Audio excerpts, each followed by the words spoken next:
Foi gol. Foi gol, não foi. Foi gol, não foi. Foi gol, não foi. Foi gol, não foi. Foi gol, não foi. Foi gol, não foi. Foi gol, não foi. Foi gol, não foi.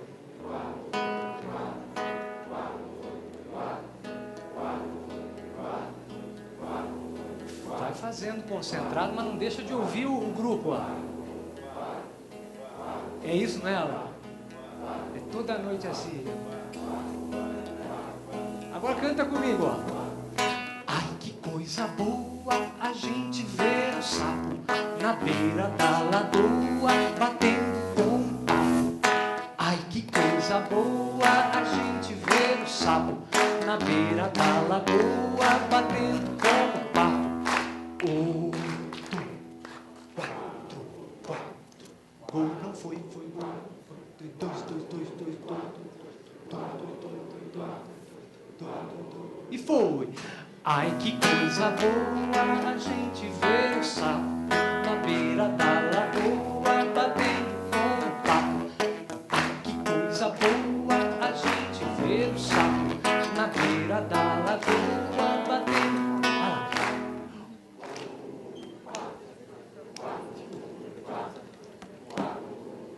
Obrigado, Jean. Maravilha. Valeu. Obrigado, gente.